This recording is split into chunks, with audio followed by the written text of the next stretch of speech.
લક્ષ્ય ન્યૂઝ, એક નજર, એક લક્ષ્ય. નમસ્કાર દર્શક મિત્રો, લક્ષ્ય ન્યૂઝ ચેનલમાં આપનું હાર્દિક સ્વાગત છે. હું છું મેઘા અગ્રવાલ અને જોઈએ આજના સમાચાર વિગતવાર. પાટણમાં તસ્કરોનો આતંક. ઘીમટા નાકા વિસ્તારમાં 3 મકાન અને 2 પાર્લરના તાળા તૂટ્યા.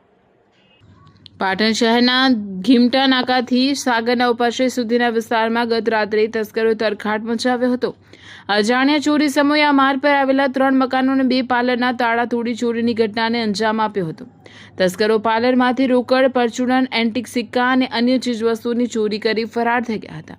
જ્યારે એક મકાનમાં મુખ્ય દરવાજો ન તૂટતા મોટી ચોરી અટકી હતી. ઘટનાની જાણ થતાં જ પોલીસે સ્થળ પર પહોંચીને કાયદેસરની તપાસ હાથ ધરી છે. પાટણ શહેરના ઘીમટા નાકાથી સાગરના ઉપાશ્રય તરફ જવાના માર્ગ પર ગત રાત્રે ચોરીની સામૂહિક ઘટના સામે આવી છે, જેમાં કલ્પેશભાઈ શાહના મકાનનો નકુચો તોડી તસ્કરોએ અંદર જવાનો પ્રયાસ કર્યો હતો, પરંતુ મકાનનો મેઇન ગેટ ન તૂટવાને કારણે અંદર પ્રવેશવામાં નિષ્ફળ રહ્યા હતા, જેથી આ મકાનમાં ચોરી થતાં બચી ગઈ હતી.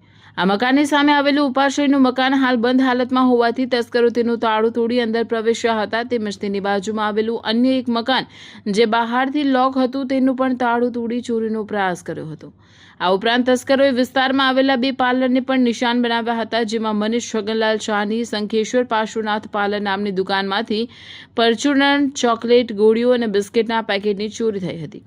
જ્યારે ભોગીલાલ જે રામીની દુકાનમાંથી જૂના એન્ટિક સિક્કા, લોનના હપ્તા ભરવા માટે રાખેલા 8 થી 10 હજાર રૂપિયાની પરચુરણ, રોકડ રકમ તેમજ સોપારીના જથ્થાની ચોરી થઈ હતી.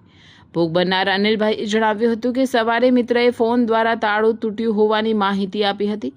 ત્યારબાદ ઘટના સ્થળે આવી તપાસ કરતા ચોરી થઈ હોવાનું માલુમ પડ્યું હતું. સમગ્ર મામલે પોલીસને જાણ કરવામાં આવતા પોલીસ કાફલાએ ઘટના સ્થળની મુલાકાત લઈને તપાસ શરૂ કરી છે. જો કે કુલ કેટલી કિંમતની ચોરી થઈ છે તેનો ચોક્કસ આંકડો હજુ સુધી જાણી શકાયો નથી. રિપોર્ટર પંકજ સાધુ, પાટણ.